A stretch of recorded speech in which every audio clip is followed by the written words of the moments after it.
Welcome everyone to Ladder Daily Digest. We honor creators, and today we have Nathan Kitchen. Welcome to the show. Thank you. And we'll have you say the name of your book so that I don't butcher it. Absolutely. This book is my memoir, and it's called The Boughs of Love, Navigating the Queer Latter-day Saint Experience During an Ongoing Restoration. And it's been published by BCC Press. Where is BCC Press? So BCC Press is located currently in Salt Lake City. Okay. And it's an independent press, and it was created by the people that brought us the blog by common consent. Okay. And they realized that it's a highly popular blog, but there's only so many ideas you can put in a short blog form. And so these creators decided, well, why don't we create a independent publishing company that can take some of these ideas and put them out in book form to where we can explore in depth very important ideas that revolve around Mormon heritage. And it's been a great success, a very great success. All right, then. Well, let's start the show by talking about where you grew up and what it was like to be a kid when you were wherever you were. I have to say I had a very idyllic, just Mormon upbringing. I grew up in Orem, Utah in the 1970s. And for those that live in Orem now, it might be hard to realize, but when I was there in the 70s, Orem was a little tiny farm community. And my mother's side of the family, the Rowleys, were farmers. And they had very large orchards right in the middle, right in the center of Orem.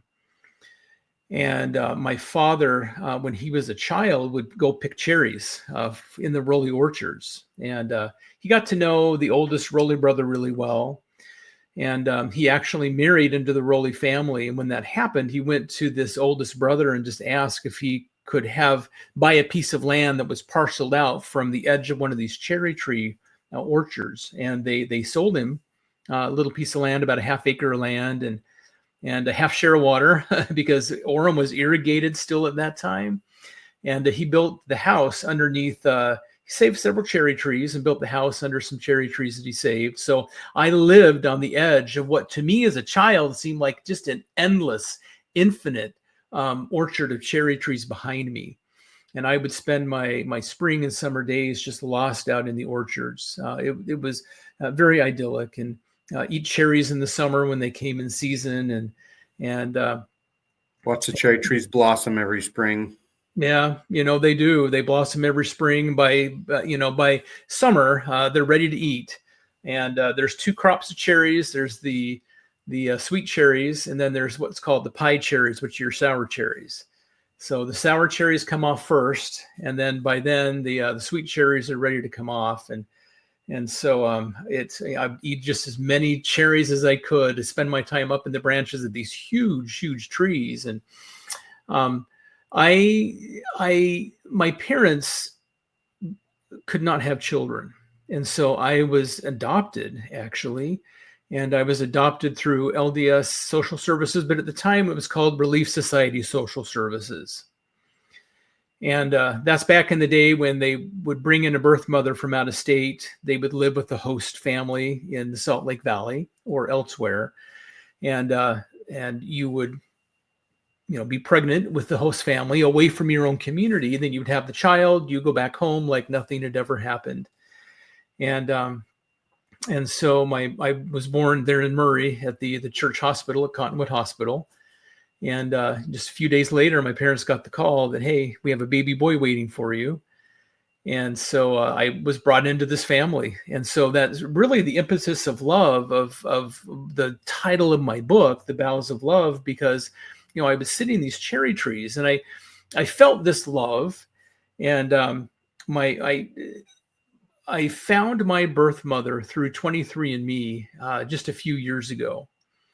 And it turned out to be a really good reunion. And she said, Nathan, the first thing I want to tell you, this was her very, very first letter to me after we found one another. She says, you need to know that you were given in love. And I remembered that my parents, when they got called to come and pick me up, they went up to the Relief Society Social Services building in Salt Lake, and they were brought into a room, and my parents said there that I was received into their arms, in love. So I was both given and I was received in love just as an infant. And this is the kind of love that is life changing. Because if my birth mother had not given me for adoption in love, I mean, who knows where I would have been now, and what I would have been doing. And it was her love that really began this, and then it was the love of my parents that just kept things going. And I call it the love of my family tree, because I grew up around trees, so trees are really important for me. So. At that time in the 70s, Orem was very, it was isolated. I mean, all I ever knew was the church there. I mean, Orem had the highest concentration of members per square mile than anywhere in the church. And I didn't know one single non-member when I was started high school there. Wow. That tells you really how isolated and insulated I was. And, by the 80s, I was midway through high school. My father came home. He was a construction worker. And he said, we're in the middle of a recession. I can't find any work. I found work in Illinois. We're moving and we're going to be gone within a month. And I was just starting my junior year. And, and for me, just not only to leave high school at, a critical period of time, I was going to the mission field, and I had always been taught that the mission field was full of temptation and people that would make you want to drink and smoke. Right. I mean, I didn't know what was out there. And that's plus, right. The devil's playground. Yes, it was a devil's playground. And then the thing that I knew is I knew the family history, and I knew that all the Mormons had left Illinois because they were pushed out, and it was a hostile place. And my mother would tell a story of part of our family line that they were the first families to leave Nauvoo. And they got on the ferries to go across the Mississippi, and in the histories, it says an evil, wicked man, spit tobacco juice in one of the oxen's eyes, and it sent it overboard. It sent my entire family into the icy Mississippi River waters, because this was February when they started leaving. And it showed me, the kind of caliber of people that were there that I thought were there. And so I was nervous to go. I was sad I was leaving my friends. I was nervous to go to a place that seemed hostile. But I soon learned that the very people that I feared, they melted that prejudice away out of my heart. And the people I feared, they helped me understand that they're really good people, even in Illinois. That's right. Yeah. I went to Thailand recently, and everybody in Bangkok just seemed like nice people trying to go places, trying to do their job. There were certainly poor people around and poor neighborhoods and things, but it didn't seem too much different. I think Mark Twain said travel is like a cure for prejudice or something like that. And so the more you can, see other people, the less chance you have to have fears of other people or to be prejudiced.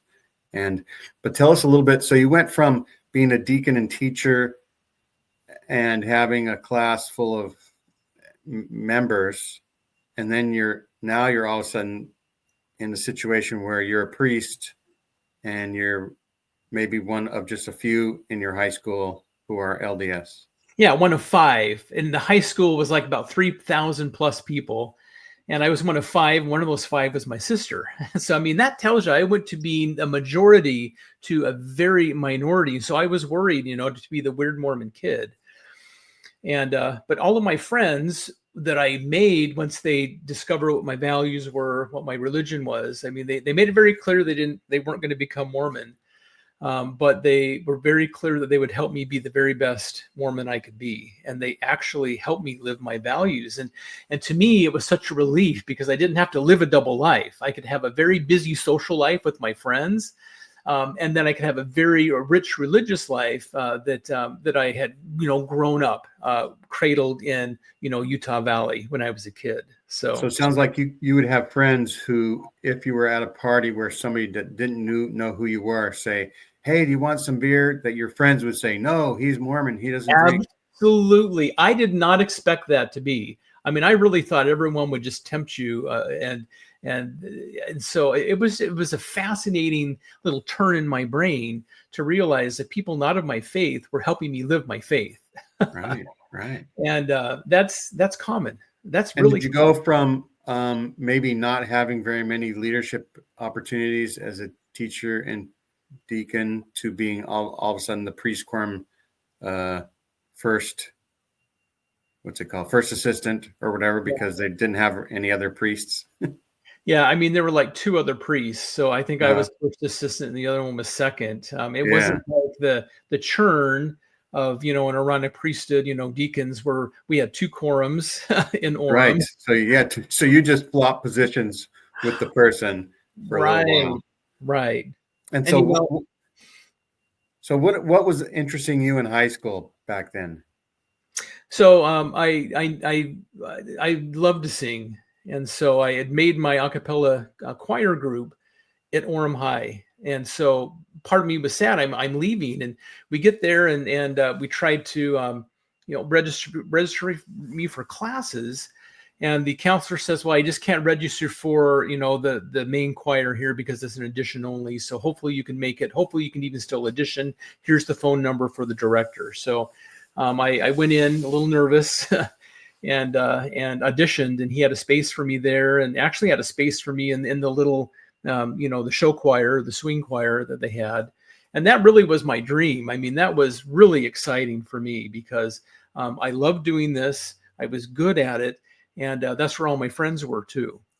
And so, I mean, all the best things happened when I was on my way to Illinois just a few months before. I thought my life was over, and I would just be, persecuted like my ancestors were. But that totally did not happen. So it turned out as a phoenix rising from the ashes. Yeah, I mean, it was good. But, as every good story, there's a speed bump here, because that's when I started to, mature. Sexually mature. And I really had a deep crush on one of my best friends in high school. And he had, it turns out, a crush on me too. And we talked about that as we sat in the car outside of my house one night. And I just remember that feeling of wow, this is a crush. I'm feeling something I never felt before. And it felt really great. And so I'm like, wow, this is a part of growing up. And I need to learn more about what this means. So I walk into my parents' house, and who do I turn to? I mean, who would you turn to if you're an Orthodox teenage boy? You turn to the prophets and apostles. Prophets and apostles, yeah.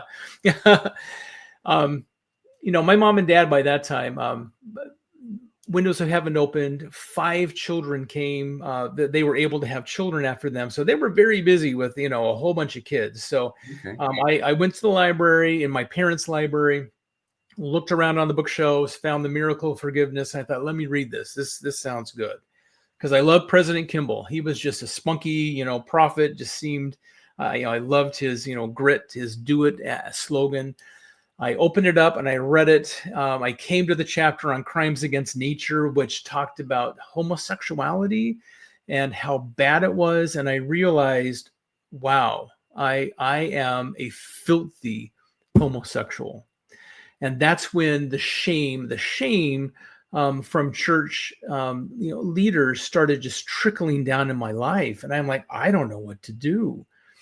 And I went to my friend and I said, I can't be your friend anymore because I was not going to let anyone stand in the way between me and living with God again, or be with my family forever. And so it was hard. It was hard on him. It was hard on me.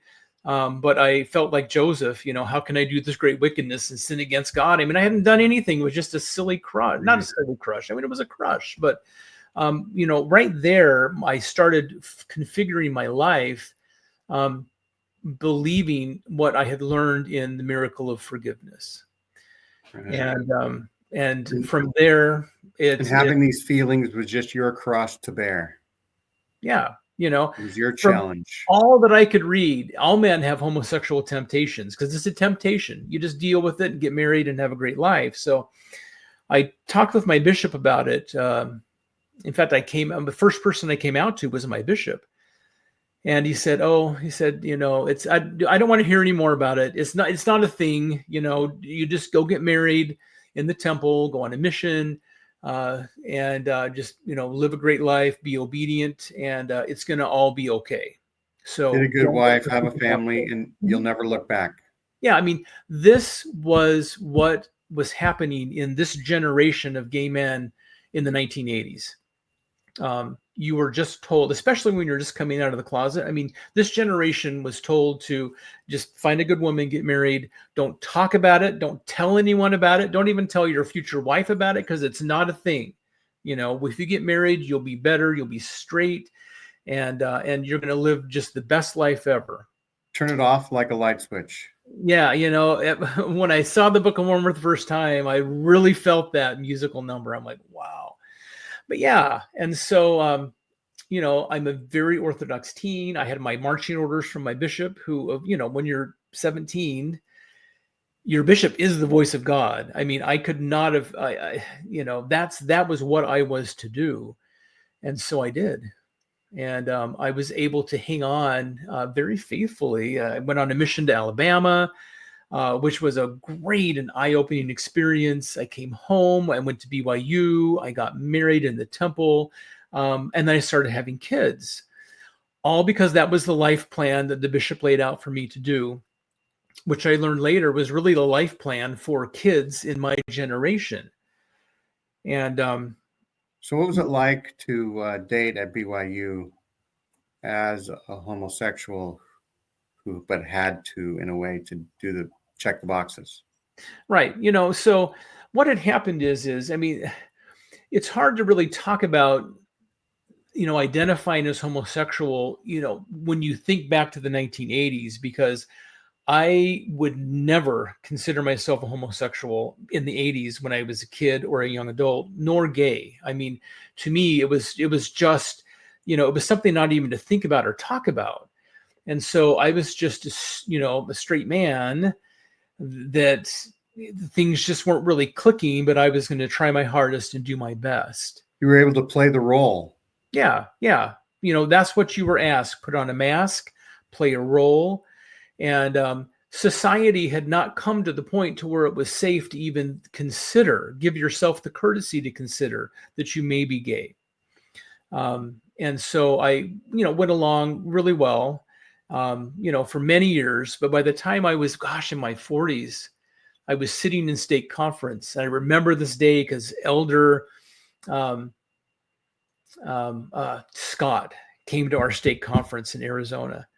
And I'm sitting there wrestling the kids in the pews. We'd run out of fruit snacks. He's the last speaker of stake conference. We got to get home and get him lunch. He stands up and he says, I'm not going to give my prepared talk. I'm going to say what I think someone in this audience needs to know. Someone here needs to stop living a double life. And I went, it's like the Spirit just shook me and said, you know what? You are living a double life. And that was really the first time that I gave myself the courtesy to even consider that I was gay. And then you start realizing that you had been living a life plan for a 17-year-old teenage boy from a bishop. But that was my life plan. But you're now surrounded by people that it is their life. What you are doing is their life. It was my wife's life. It was my children's life. And it was a very scary situation because now, now that I understood that, came out to myself, it was important for other people just to know about me because it felt deceptive at that point to not say anything. Right. So actually, I was wondering, as you're trying to pick a wife, are you picking a different type of girl than a regular heterosexual man might? Yeah. Are you thinking more logically? Yeah. There's boxes that you check. It's like a checklist.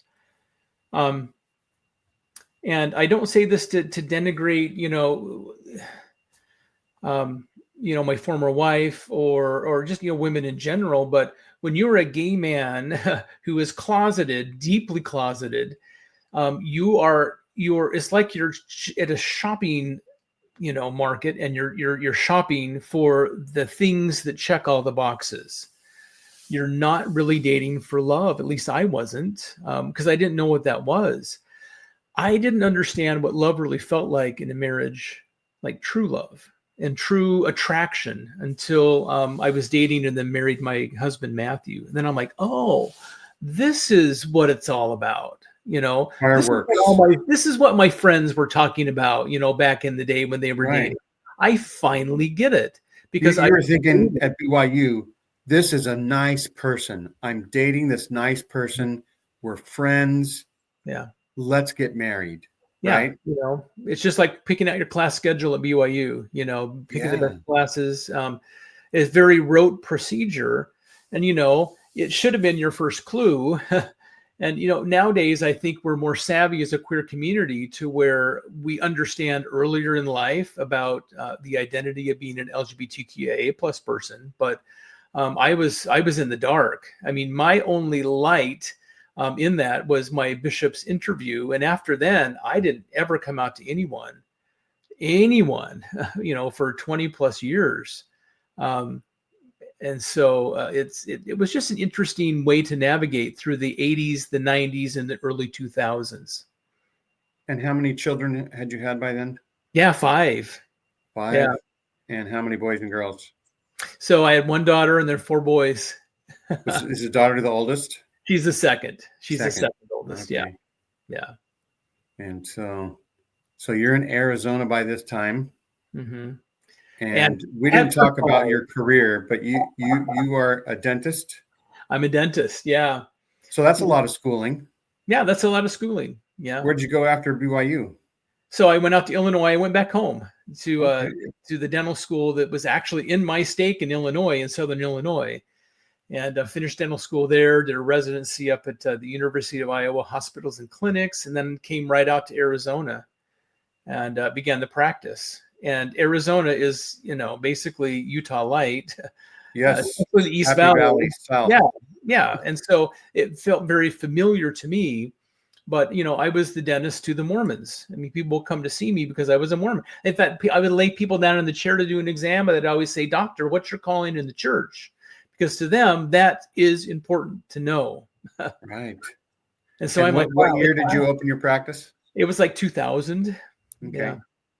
And I'm like, if I come out to Mormons, that's going to be the death of my dental practice. No one's going to want to come to a gay Mormon, dental practice. I mean, that's how I felt when I had come out. Very different now, but again, we're dealing with more, society is just barely blossoming into understanding what it means to be a queer person. So I had a very real fear that I would lose dental patients, lose my ability to be able to really provide for my family. By that time, my former wife and I had decided to divorce. It just could not continue. And that's like almost 2010. 14, yeah. Okay. We began. I came out to her about 3 years before then, and that began a multi-year conversation. If or even should the marriage continue. So it wasn't like a snap judgment, like, okay, we're done, because there's a lot of, responsibility you have. I mean, you have 5 kids that are part of this family, and undoing this or talking about authenticity. I mean, it was a very difficult time. I mean, I don't recommend divorce, even though sometimes it has to be. I mean, it's never any fun. Yeah. And you're gay, but it doesn't mean you don't love your children. Yeah. I mean, and love is a funny thing, I would say sexual orientation really does matter in a marriage. And so, you love the best you can your spouse, you dearly love your children, and all of that kind of gets, you lose your footing as you're divorcing, and as everyone's life just kind of recalibrates around them. So would you say you were working it out over the 3 years, like you knew that was an inevitability, or was there more hardship than maybe had you done things differently, or did it I don't know. I guess I'm saying, did it sort of end up okay? Yeah, eventually it did. Yeah. Initially, because my kids were so old and so very, very Mormon, to have a gay father and a divorcing gay father was hard. I thought that I would lose several of their relationships forever. And, you have to work really hard as a father to say, I know what you're going through, I am here for you. And I know you're feeling feelings, and regardless of how angry you are at me, the situation, my love for you doesn't change, and I will always be here for you. You just stand firm and strong, and then you let time help be a healer, and you're there for your kids. You're the adult in the divorce situation, and your kids are going to say some things that may be hurtful, but you don't volley back, hurt back to them. You're the adult and the parent during this, and it allows you to keep your arms wide open. And I was very fortunate. My kids, returned, and and in a way, a lot of my audience knows who Carol Lynn Pearson is, and your story is like the opposite or the mirror image of the situation. But her husband lived the double life, and you were just feeling the double life, right? You weren't going out and cheating on your wife or anything like that. No, yeah, it's that's the thing about sexual orientation. You just you know what you are and what you like, and how your heart is oriented towards love. And it was that moment in that stake center with Richard G. Scott. It was almost a spiritual experience. It's like, hey, let's shine a light. Here you are. And I had to get to know myself for the first time, because I did not like that. I put that part of me away, because as a teen, I thought, if I am like this, I will not be acceptable to God. I will not go back to heaven.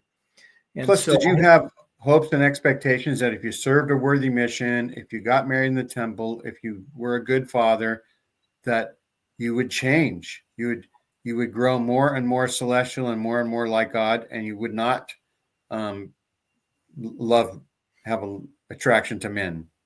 Did you think you were going to change, or did you not have that expectation? It's funny. I didn't even really think about that. You had turned it off so much. Yeah, I mean, I had turned it off so much, and it's hard to describe to people who are straight the true human ability to turn that part of you off to the point to where that part of you starts dying. And so you're starting to tank, you're starting to be depressed, and you have no idea why. And it's because a part of you that all of your straight peers are fully aware of and can talk about and are blessed in their own religion, you have put it so tight away and taken all the oxygen out that it's dying. And because it's part of you dying, I mean, you're dying inside. And sometimes you feel like maybe life isn't, worth living anymore. And, I'm like, I don't know what's going on. I'm living every straight Mormon man's dream, and I am dying inside. But, once I met that part of myself that I put away so long ago, that all went away, because I was now a whole person. It was like a weight had lifted. Yeah, I gave permission just to like myself. I wasn't coming out to anyone else at the time. It's just me liking myself. And so, but then, it's a matter of, telling other people about you too. So, and then life totally recalibrates, and, you find, okay, now I'm divorced, and what's next? And so did your book talk a lot about your divorce or the depression you experienced, or is it more about the positive things that happened? Yeah, it's more about the positive things. I know my stake presidents always tried to pry into, the decisions we were making as a married couple. And I'm like, you don't get access to those discussions. I don't even know you. I mean, and, it's, when you have those discussions and your therapists have discussions with you, I mean, it's, part of that, I think, this marriage is it's just sacred, between two people. And, there's certain things that happen in your marriage that are yours, and I think yours alone, to work out. And luckily we had great professionals that helped us. And that's, I think one of the great things is that we did not involve the church in this, because it probably would have tainted me, because the church is not, they're just not evidence-based therapy. They can't give it. The only option is go back in the closet and don't consider yourself gay. Or if you get divorced, you now need to be celibate, and you can't ever love according to how your heart opens to love. I mean, those answers are not professionally evidence-based therapeutic ideas that are healthy for any human being. Right. And America as a culture, we'll say, had slowly been coming around to things. I remember Billy Crystal was on the show with Benson as the Soap was the name of the show, and he was a gay character in it, and that was a new thing for Americana, right? And then other things happened in the 80s. And so was there portrayals of LGBTQ storylines and issues that you thought about even though you had turned it off, or was that just still something everybody else had to deal with? You know what I mean? Did you appreciate some of the things that like Dustin Hoffman was right in Tootsie? Tootsie, right. He played the two sort of roles.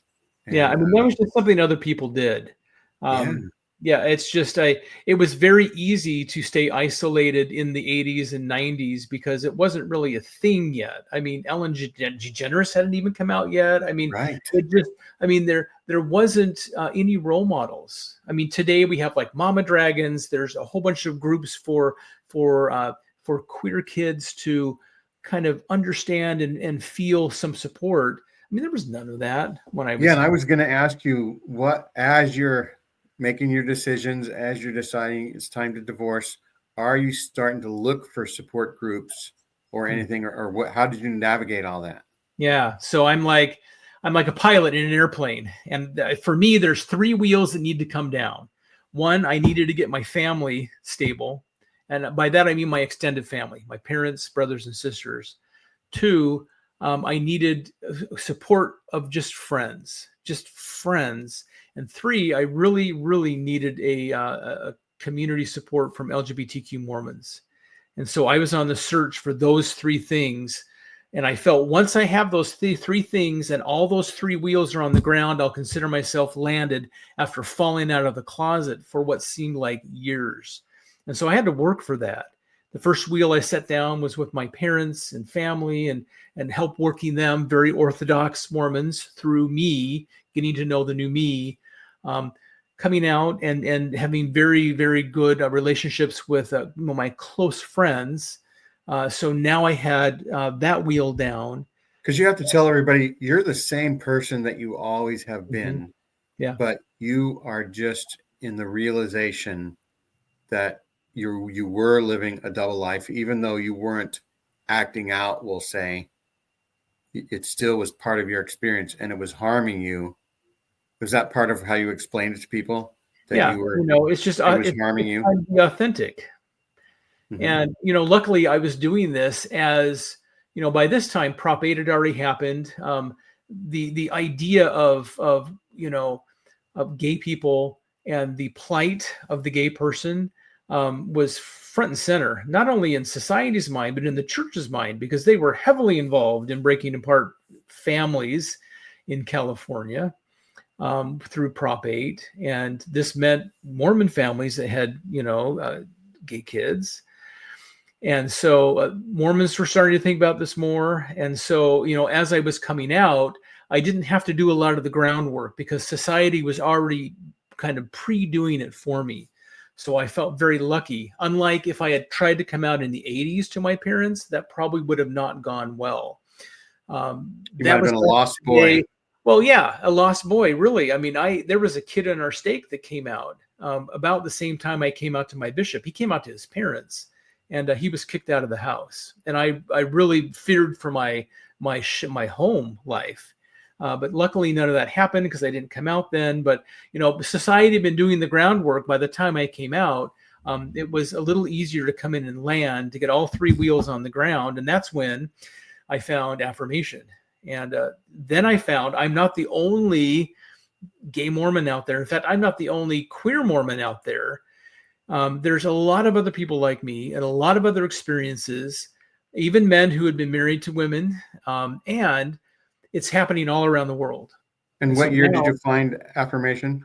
It was 2015 in the spring, right before, a few months later, when the exclusion policy, the November 5th exclusion policy happened in November of 2015. So I found affirmation, this great group of friends, hooked into a queer Mormon group that realized, the pride there is in being a queer Mormon, and you can claim your heritage.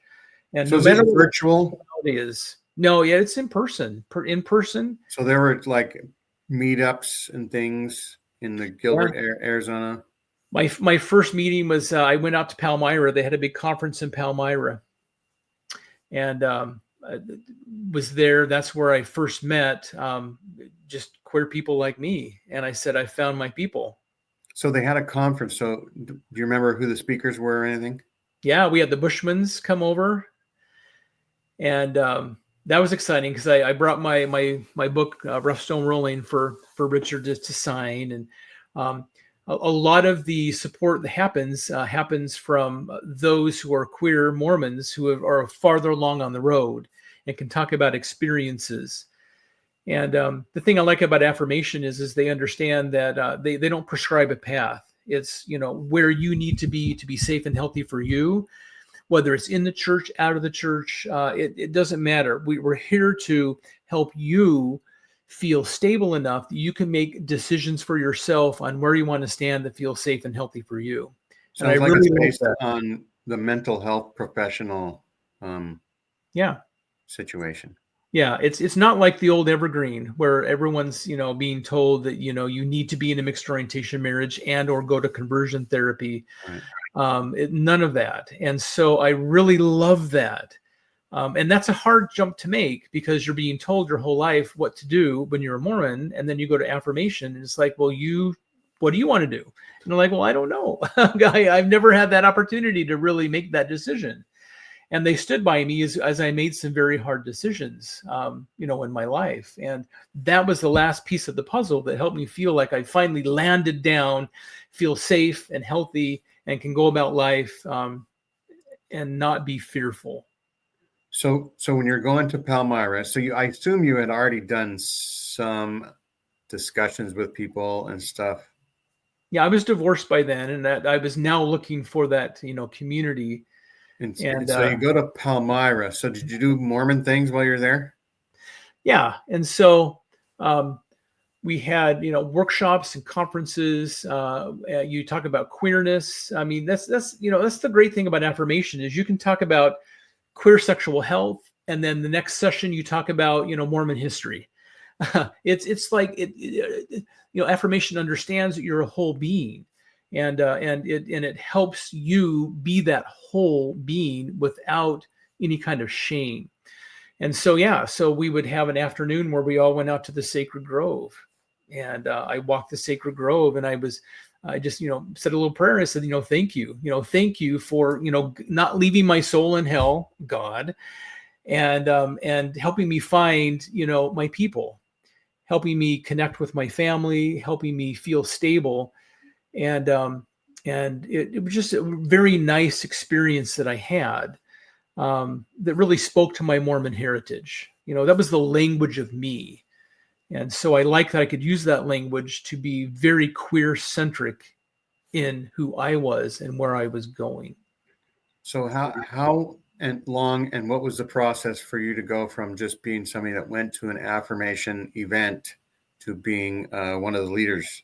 Yeah. Well, one of the things that I noticed, so affirmation event in Palmyra, then we have the International Conference for Affirmation happened in Provo that same year in September.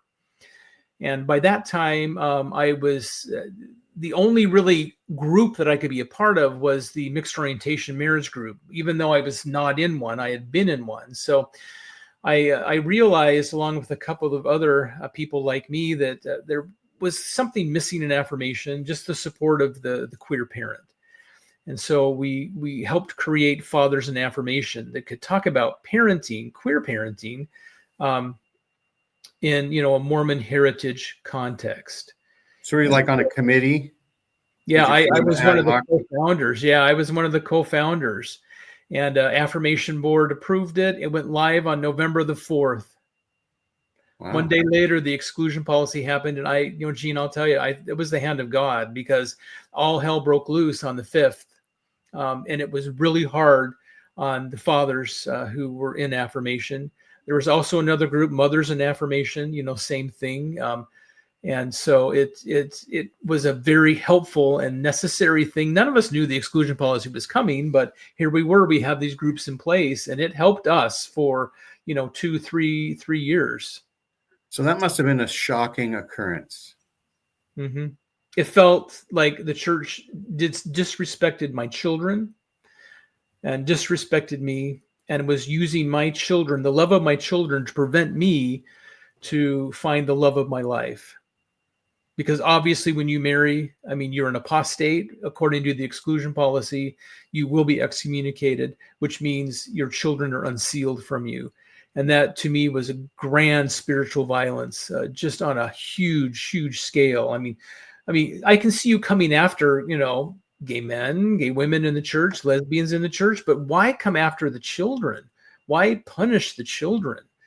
And it was just a slap into the face to all the kids in the church that had seen their own mixed orientation marriage, parents in mixed orientation marriages, them fail. Now the church was coming for them and to them. And it sets an example, sort of like it's okay to discriminate against those people.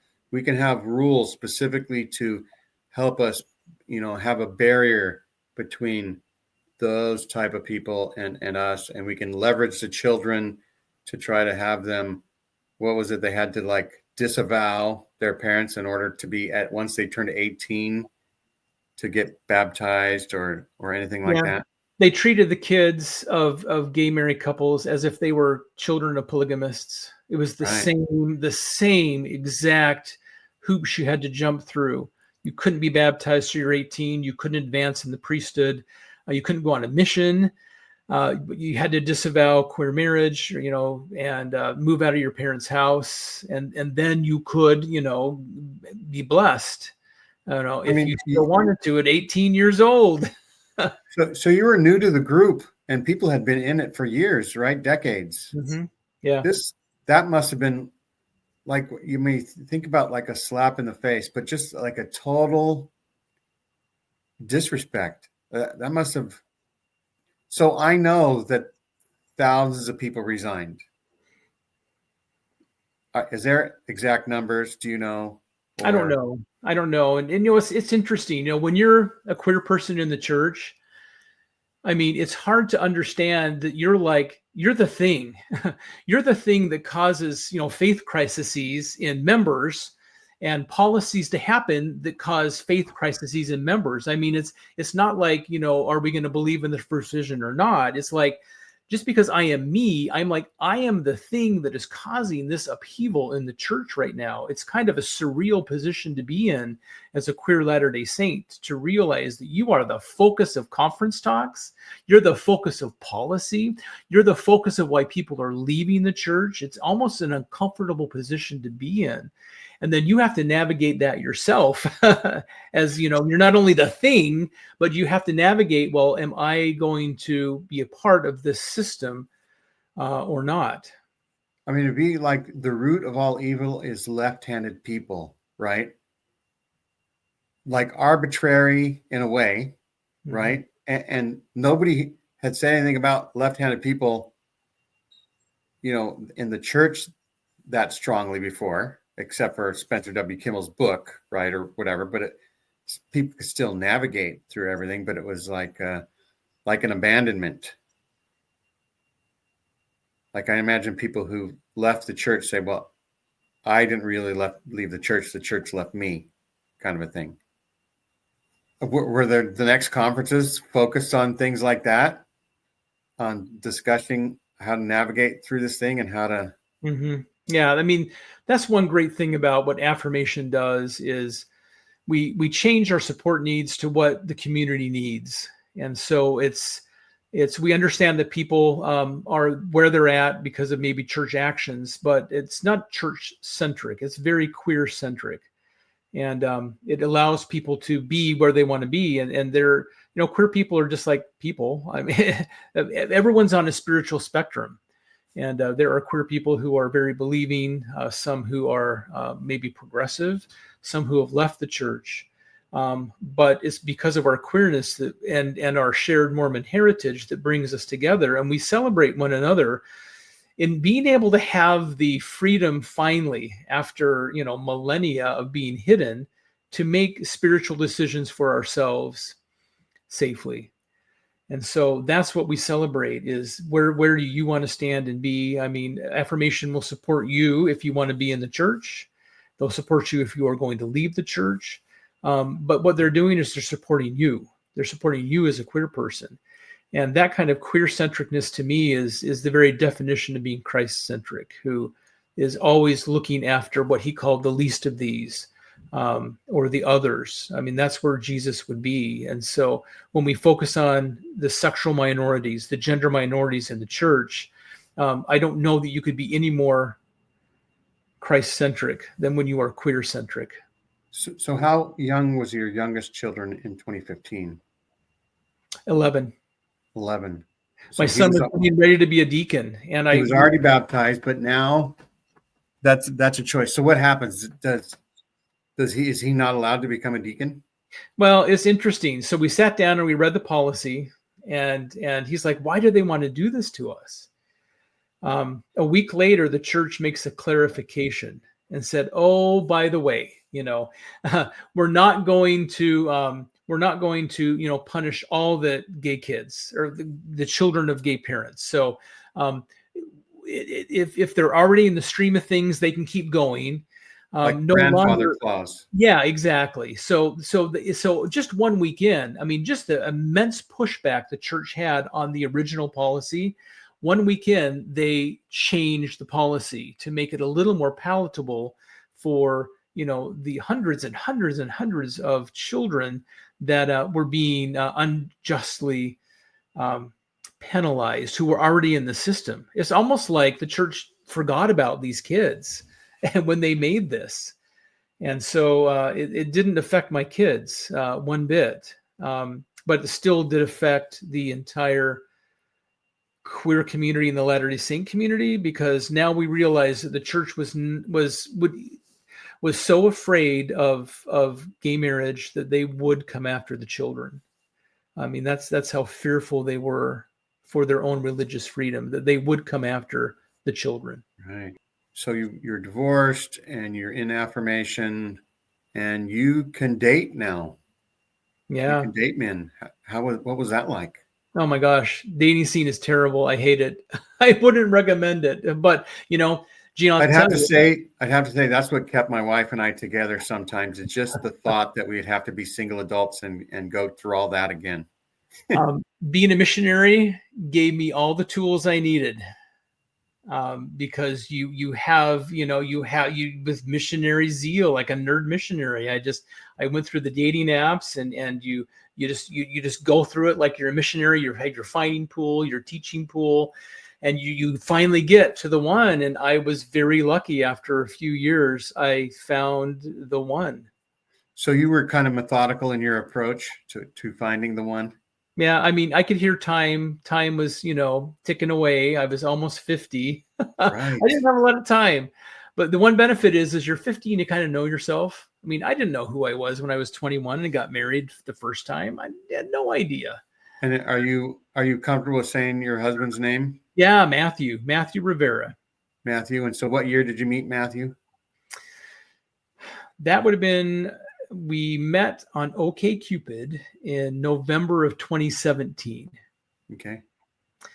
And we had a long distance relationship. He was in Seattle and I was down in Arizona, and it was a good relationship, and it just, things really clicked for both of us. And we're So getting every other month, one would visit the other, travel. Mhm. Yeah. The weekends that I didn't have the kids, he would come down, and then I would go up, on every other week. So, but then, you get to the point after months of doing this that, you're in love and you realize that your relationship has now reached that boundary of what a long distance relationship can contain. And so by this time, I learned long ago in affirmation, the fathers, that you don't introduce the men you're dating to your kids right away, because they don't need any kind of cycle of people coming in and out. So I had not introduced Matthew to them. But by the time we got to the middle of 2018, we pretty much knew that we were going to be together. And so I had him starting to meet my brothers and sisters, my parents. And so he moved down just about a mile away from our house in the summer of 2018. And that's when we started having him meet the kids. And he sort of transferred his career down there. Yeah, he had just finished his PhD, and so he had not received a professorship anywhere. So he said, if I have to move, he said, he's going to have to move anyway, because if he moves for a professorship somewhere, he's going to have to leave Seattle. And he says, if I need to move, I would much prefer to move for love rather than a job. And so he came down, and he got to meet the kids, and slowly they integrated with him. He built his own relationship with him. And then we proposed, we got engaged in early 2019. And then we were married in November of 2019. On November 5th? No, it was the 30th. Okay. But, you bring up an interesting thing. I had, since the 2015 policy, my stake presidents will come to my house. They would sit in my living room and say, if you ever marry a man, I will excommunicate you. And this happened often. And they were coming to check on me. And I remember one time Matthew was living here in Gilbert, and I was actually pruning our lemon tree that we were going to get married under. This was like in January of 2019. And stake president comes over to visit, and he sees my engagement ring. And he goes, Brother Kitchen, has there been a change in your marriage status? And I said, no, luckily for you, no, I'm engaged. And so he's like, well, you just need to know that if you marry, I will excommunicate you. And, I stewed on this for a while.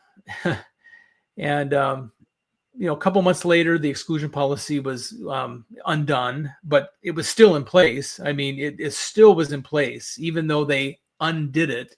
Right. So here's how I describe it to people. It's the same policy, but instead of getting exceptions from the presidency of the church, the exception can be granted by the bishop. So what bishop is going to not want to have more members or more deacon, teachers, and priests, right? So they're going to almost always approve it, but the policy is really still there. Yeah, I mean, the policy is still there. I mean, even though it went away, we had a new stake president called, and he came to my house about 6 weeks before I was to marry in, the end of the year. And he just said, okay, he says, Brother Kitchen, I wish you wouldn't marry. And then he turned to me and in his stake president voice said, as your stake president, I invite you not to marry. And it was in that moment that I had a very spiritual experience where the Spirit just said, hey, what he is saying is not your life path. I am blessing you. I will protect your children. He said, your marriage is blessed in me. And it was a moment to where I was feeling as personal revelation, very different from what my stake president was saying. And I learned, in the church, especially President Nelson, who talks about personal revelation, that you follow your personal revelation, because no one can tell you in your heart something that you know to be true that has been, revealed to you. And I'm like, it's marriage. It was, God's, will for me. I mean, you always choose love when you can find it. And we married. Is Matt LDS or No. Okay. he grew up he grew up in evangelical in the Assemblies of God, very high demand religion. So we have a lot of similarities in our Shared upbringing. experiences in a way. Yeah, he's an Episcopalian now. Very, I mean, his PhD was religious history, specifically the Catholic Reformation, and so he understands the history of religion, but he also understands the importance of why religion is important for human beings. And so we have some really great discussions about that. So he could give me my space to express my Mormonism, while he still understood just the history of religion just in general, and how it's kind of worked its way through history. And so I love Matthew, and there was no way that I was going to live my life by myself, when I knew the great blessings of marriage, and my heart open to marriage, and just the audacity to tell me not to marry after my parents had their tickets, my kids had their tickets to come down for the wedding. I mean, it was all set. Everything was ready to go. It just really fell flat. It just fell flat. It just was not right. So he tried to make it a doctrinal thing. And I'm like, I don't, it's just a prejudice thing. It really is a prejudice thing. And, eventually, gay people will be accepted in the church. I truly believe. But that's not happening now, and it's not going to happen in the near future by any means. So don't put your life on hold for it. Live your life now. If YouTube still exists 20 years from now and somebody's watching this, do you think by then there will be gay marriage in the temple or anything like that? I don't know. I've stopped predicting things long ago. That's right. You would hope so. Yeah, I mean, great if so, but it's like I learned long ago to, I already gave up so much of my life to prejudice when I was a young man, to do this plan that turned out to not even be a plan they give young men anymore. And so that was like building your whole life on sand. And so I'm like, why build your life on hopes and a foundation of sand, when you can follow, your own personal revelation and move forward, and find your happiness where it is. And, I'm living life with family who loves me. Members of the church, they love you. They reach out to you. I mean, the church is not a monolith. It's not like everyone disagrees with, gay marriage. I mean, there's great communities that I can still be a part of, even though I did resign rather than give my stake president the honor of excommunicating me. To me, it's kind of a moot point, because I know that God sees me, and I know that God understands my path and me and my children. And I know that God says that our existence in life is to have joy. And so I look forward to having God bless my choices and my love and fidelity for Matthew and my family, in the next life. Right. I mean, why suffer this life in pain and sadness, hoping you'll get changed in the next? Live now and understand that God will bless your fidelity and love in the next. I mean, that takes a lot of faith to be able to do that. So when is the idea that you need to write a book about everything come about? Well, I was getting done with my presidency and affirmation and realized I had a whole bevy, just a whole journal full of really cool experiences that not many people get. I was able to experience the church as an institution, as an institutional voice, which is very different from how we experience it every day at a pastoral level in a ward or a stake. And just so many experiences that I had from around the world. I didn't want to just let that just die and be gone. And so it was important to write this. The other thing is currently there is a movement within the church that people are wanting to dismiss those that aren't living, an acceptable queer life, let's say, for those that aren't getting married, who are not transitioning, and trying to make church the center of queerness here. And I wanted to be able to write a book that shows the deep and abiding faith that you can have as a queer person, but still not subject yourself to prejudice, harassment, or discrimination. There's no need to do that, because this is a political issue. This is a prejudice issue. And, I will not be owned by prejudice. I've given so much of my life over to prejudice before, and I know what that feels like. And I know the fruits of that tree are just terrible tasting. And I feel that, the blacks and the priesthood, the temple blessings denied by two blacks for 150 years was 99.99% prejudice. And if once people can realize that, and hopefully books like Matt Harris's Second Class Saints and other things like that get people to realize that, prejudice doesn't really work in a Christian, way, we'll say, right? And if that was something that everybody knew was from God at first, all of a sudden it really was just prejudice, and God didn't hate black people. He didn't hate his black children. Maybe God doesn't hate his black LGBTQIA plus children as well. Maybe God loves all of his children. Wouldn't that be an amazing thing to think about, right? And so, it'd be amazing. It would be, but there's a lot of gymnastics going on about phrases like "all are alike unto God," what that really means. There's still conditions apply, an asterisk on that line, that if you're authentically queer, we have no place for you. That's right. Jesus didn't say love one another, except for don't love their sins, but love one another. Those are modern constructs, right? Yeah. I really talk about this a lot. I talk about, the teachings of Jesus in the vows of love, and what that really does mean, and how you can embrace that as a queer person while not, betraying yourself as a queer person, to live the life that you want to live, that you see your straight cisgender peers being able to make the choices, that you can make those choices too.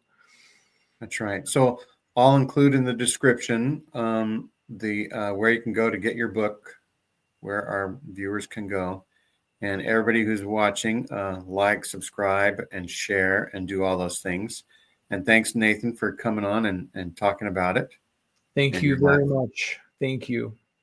And so it's 2025. I remember being young and thinking that was never going to happen, but here we are, and the sky is still blue everywhere.